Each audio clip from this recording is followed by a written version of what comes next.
Welcome. In this video, I'm going to speak about the importance of honoring your resistance instead of pushing through it. And towards the end of this video, I'm going to speak about how you can do that and the different ways that you can support yourself while honoring your resistance, but not letting it stop you altogether. I would say that I'm somebody who's lived most of my life pushing through the resistance, living mostly from the mind, having goals and principles and striving forth and doing it in a place of confidence and courage.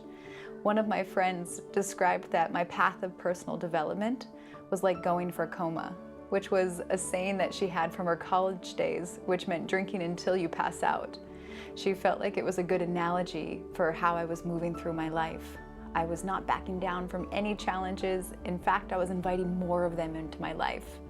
I sought out various ways that I could challenge my ego and my attachments. Basically, I was looking to break myself, because breaking the ego is what you do on the spiritual path. I was operating on the belief that I needed a challenge and to struggle in order to evolve, which is a whole nother topic altogether. So while I appeared confident and courageous, and I also believed that I was, when I was charging through my life in this way, living from principles in the mind only, other parts of me were getting left behind. They were shutting down and they were not being integrated into my entire being. So there was suppression and repression that was happening. There was total disconnect. And parts of myself were staying back in the moments when I charged through and didn't realize that there was resistance and honor it.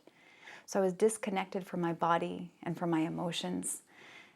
I have since learned to live in a more integrated way, honoring my resistance, being connected with my body and my emotions.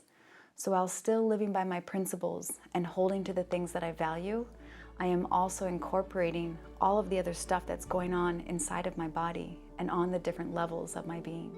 I believe that in order to create lasting growth and transformation, you need to ease into it.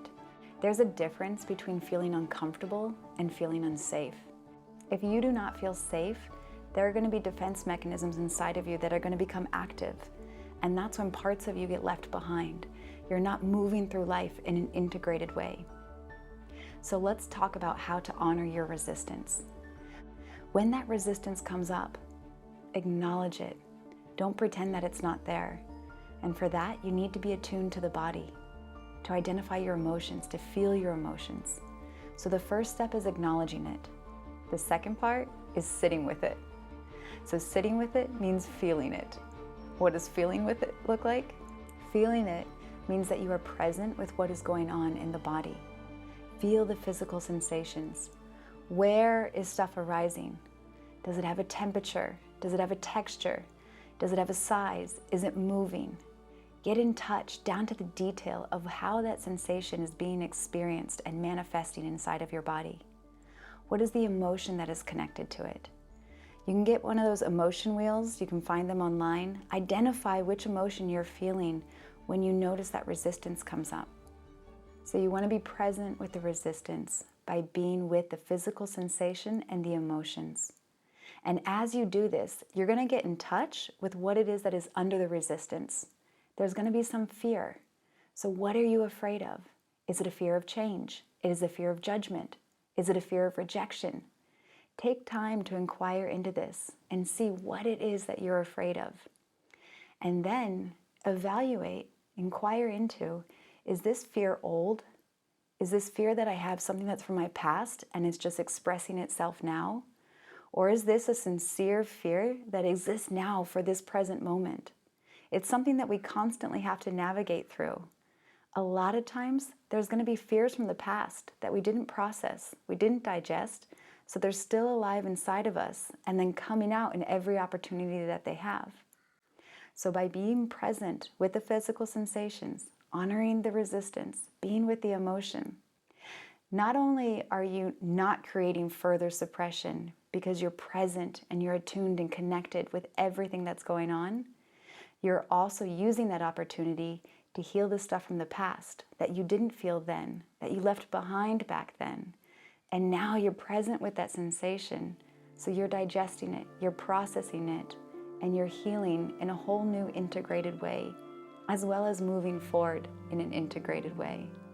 Another thing that you can do to support yourself in honoring the resistance is to chunk down what it is that you're facing. So to take smaller steps towards the goal that it is that you're working with. So you're still living by a principle, but you're not taking everything on in one go. You're breaking it down. Do the little things that scare you before you take on the big things. Do safer experiments before you really take on the challenging ones. So for example, if you're not good at expressing what your needs are or making requests of other people, then go out to dinner and start with the waiter. Ask something of the waiter that you wouldn't normally because you don't want to disturb somebody. Start there. That might feel vulnerable. And then the next step with a really close friend where it feels really safe. And then gradually work your way up to a really challenging, vulnerable, scary situation that makes you really uncomfortable. Take baby steps as you move through this resistance so that the defense mechanisms don't come up and shut you down, but they're able to be like, okay, I'll let you step this far out of your comfort zone, and then this far, and then this far. And that way, all of you moves as you go through your life, rather than shutting down and leaving certain parts behind. So it's really important to honor your resistance. And you can do that by acknowledging it, feeling it, and getting under it. Find that fear. See if it's old or new. And then as you go to take action, to move through this resistance, break it down into smaller steps, things that feel safe and just outside of your comfort zone, and then a little bit more, and then a little bit more. So I hope that this was helpful and that you start to live in an integrated way with your body, your mind, and your emotions all working together to support each other. I'd love to hear in the comments below where you feel that you're not honoring your resistance in your life and you're just charging through, or where you've done this in the past. Make sure to like, subscribe, and turn on the notifications so that you can continue to get weekly inspiration from me on how to live full, free, and fearlessly.